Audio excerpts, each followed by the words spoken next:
Well, my name is Professor Sonn. I work at Victoria University in Melbourne, Australia. I work on the land of the Boonwurrung and the Wurundjeri of the Kulin Nations in Australia.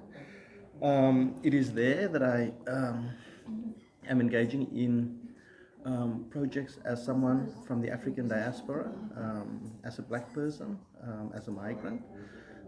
And so I have been interested in understanding the experiences of dislocation, settlement, relocation, and the way in which people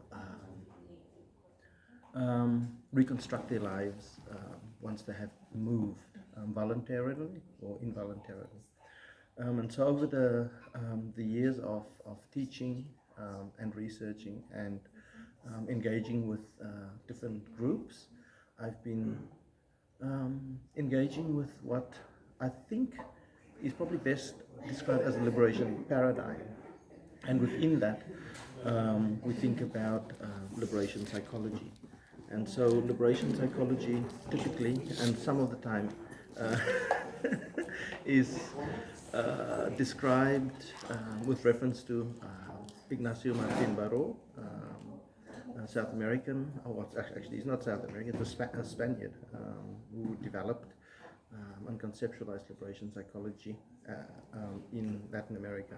So I've been interested in the ideas that have been produced there, to bring them into dialogue with ideas from critical race theory, from migration studies, and from whiteness studies, as a way to get some sort of understanding about the way in which race and racialization and those sorts of processes shapes, influences, places limits on different bodies in different places.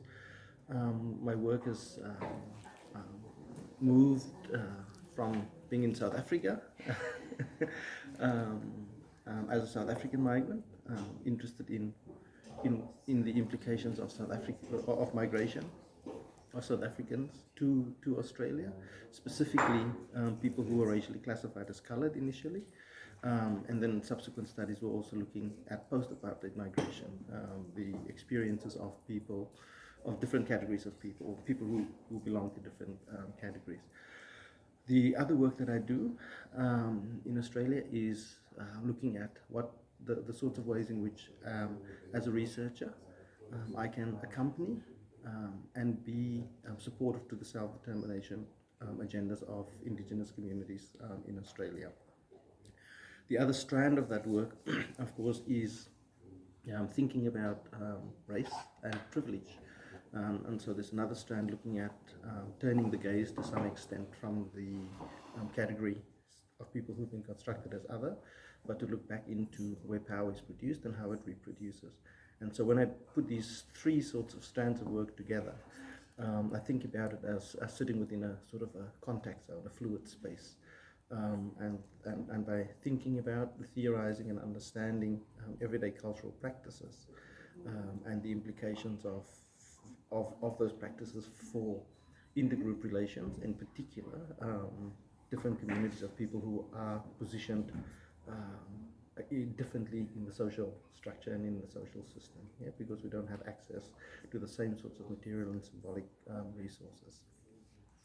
So that's, in a nutshell, the sort of work that I categorize as liberation-oriented psychology practice.